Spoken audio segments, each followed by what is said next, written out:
It's the colonial ages and a small town named Parrish town is running into a problem. Their town is being overtaken by a cult of moon worshippers. And tonight, the moon is a blood moon. To you and I, this would just be a lunar eclipse, but to this cult, which was quietly residing in the village of Parrish town, are guided by the moon's red and orange color to stir pure evil, which is to hunt down anyone who doesn't follow them. This is a complete retrospective of the 2023 Halloween Horror Nights Haunted House Blood Moon Dark Offerings. This video uses footage from inside of haunted houses. They use flashing lights and gory scenes to visualize the stories they are telling. Viewer discretion is advised. On July 28th, 2023, Universal Orlando announced Blood Moon Dark Offerings for Halloween Horror Nights 32 in a batched announcement. This would consist of the last intellectual property house, the Exorcist Believer, the 5 Scare Zones, the Tribute Store, Chucky's Twisted Playground, which was an exclusive photo op experience at Universal's Cabana Bay Beach Resort, and all of the original haunted houses, which includes Blood Moon Dark Offerings. Less than a week later, on August 2nd, 2023, posts were made on the Halloween Horror Nights social channels with a graphic that was later used on In the House wait time portals and a short description of the haunted house that follows. Colonial era villagers begin to worship the moon obsessively.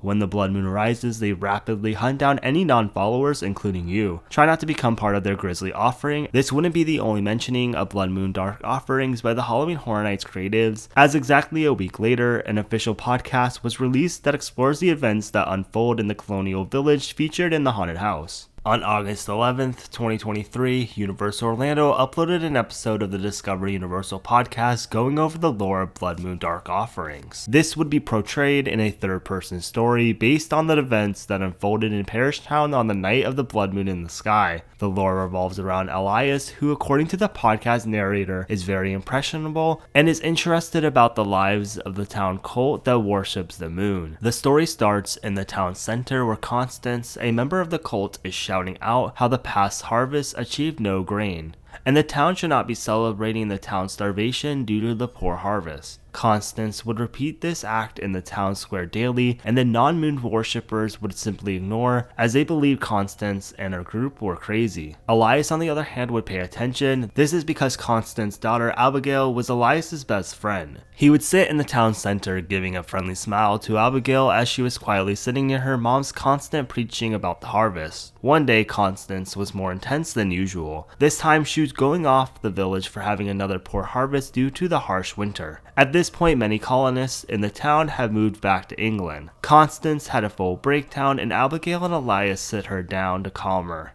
Constance asks Elias if she can hear her, as Elias is not a part of the moon worshippers. Elias comforts her by stating that he can hear her. After this, they walk back to Constance and Abigail's cottage. We learn that Abigail's father has passed, and their cottage was under-decorated, which was a huge contrast compared to the rest of the villagers' over-decorated houses for the annual harvest festival. Abigail and Elias go on a walk into the forest after Constance falls asleep in the cottage. On this walk, Elias asks Abigail if she would join him at the Harvest Festival tonight. Abigail is hesitant due to the Celestial not approving this action. To his surprise, Abigail doubles down and says that she does believe her mother. Abigail then shows how the blood moon is real through illuminating the forest. Later, Elias's father finds him and calls him back so he can prepare for the festival. Elias's parents are really unhappy that he was spending time with Abigail because she is a part of the moon worshippers. His family thinks that the moon worshippers are lunatics, and they ban Elias from seeing Abigail again. Elias runs out of the cottage in anger and heads to the forest. In the forest, he shouts to the sky asking the moon to prove it. A cold breeze pushes through the forest, and the moon slowly turns red. Elias, in shock, runs back into the town, and he sees Constance screaming the blood moon has risen, and a group of voices follow by saying a sacrifice is demanded. Elias then notices the blood moon worshippers attacking the town folks. He then runs into his home to find his parents tied to their dining chairs. He tells the moon worshippers to stop and then realizes that Abigail is attacking his parents. Elias is in shock while Abigail says that the blood has risen. Elias's parents are insulting the blood moon worshippers, and Elias is pretty unfazed by this, so much so that he allows allows Abigail to initiate him into the blood moon worshippers by carving the symbol from her forehead onto his own. The story ends implying that Elias sacrifices his parents to the blood moon. The actual haunted house was located in Soundstage 23, which is located across from the Race Through New York starring Jimmy Fallon ride building in the production central area of the park. Since 2006, every year the soundstage has been used for Halloween Horror Nights. It's been divided into two sections, Section A and Section B. Each section of the soundstage hosts its own fully fledged haunted house, and in 2023, Blood Moon Dark Offerings was located in the A section of the soundstage, while the Stranger Things haunted house was located in the B section. The queue for Soundstage 32A starts next to Despicable Me Minion Mayhem. Guests walk towards the old Blue Man Group building and take a right, making their way down to what I believe is Soundstage 21. Guests then queue inside of the soundstage for a bit, and they make their way outside where they walk around Soundstage 22 and then enter Blood Moon Dark Offerings. Inside of the haunted house, guests travel through Parrish Town. 9 key major points throughout the town are showcased in Blood Moon Dark Offerings: the Settlers Town Pub, the Parrish Town Church, the Parrish Town Center, the Sawmill, the Blacksmith Shop, the Cobbler's Workshop, and the Candle Making Shop. Blood Moon Dark Offerings starts at the Sawmill in Parrish Town. In the distance, the blood moon is seen. Guests walking through also would hear screaming and a bell ringing from far away.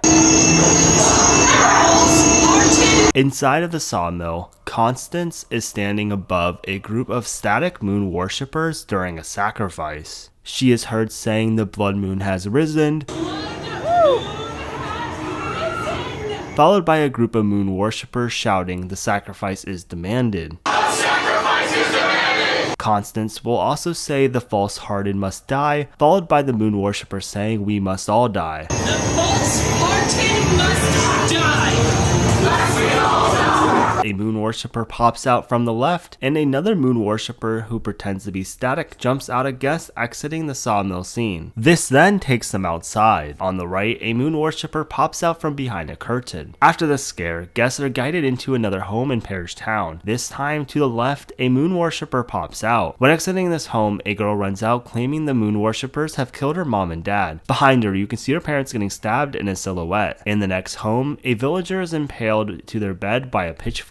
And in the same home next to the fireplace, there's a moon worshipper hiding behind a curtain. Following this is the Parrish Town Square. In the center is a maypole, but instead of ribbons flowing to the top, the moon worshippers are using intestines. From time to time, a child moon worshipper is seen walking in the back, but a mainstay scare actor would be the moon worshipper who stands on an elevator platform waving a severed leg at guests walking to the next room. The next room is the blacksmith's shop. On the blacksmith's forge is a body being incinerated. This distracts guests walking through as a moon worshipper pops out at the end of the forge. Guests then enter the cobbler's workshop, which is a shoemaker. In here, the moon worshipper immediately pops out from the left. The cobbler maker is seen dead on his workbench as guests walk into the candle making shop. This room has the best prop in the house, which is the crucified chandelier. Their body is lined up with candles. After passing this, another moon worshipper pops out, pushing guests into the next section of the house. The next room is the Settlers Town Pub. In the pub, the barkeeper attacks guests next to the counter where a body is seen with antlers speared into them. A child moon worshipper pops out of a curtain and screams the false-hearted must die. The false-hearted must die! 2 drop door scares occur, which then is followed by the barkeeper scaring guests as they exit into the next room. In this room, 2 tables are seen, each with a body fitted into a cornucopia. As guests are focusing on them, another moon worshipper hiding behind a mirror quickly pops out with a knife. Next is the chapel room, and each church pew is filled with moon worshippers. Above the lectern is a board filled with symbols from the moon worshippers. While guests focus on the board, a moon worshipper that is sitting still on a pew jerks their body, showing that they are not a dummy. Outside the chapel above guests is the bell ringer, ringing in the bell tower to alert the danger throughout the town of Parrish. Although in the world of physics, this is impossible because guests return to the sawmill, which was the first room in the house. They're essentially looping around the entire house, but they're not. In the second sawmill room, Constance says the same chants from the first sawmill room, with a group of moon worshippers surrounding her. Unlike the first room, there are way more moon worshippers who all stand side by side in lines. Some of them are real life scare actors and the rest are dummies. Guests navigate their way through the rest of the room as some moon worshippers pop out at them. The house ends here, but next video will be about the weekend an after-hours nightmare, but in the meantime you should watch my in-depth retrospective on the Woodstock 69 scare zone filled with vampires, also known as Vamp 69 Summer of Blood. Thanks for watching.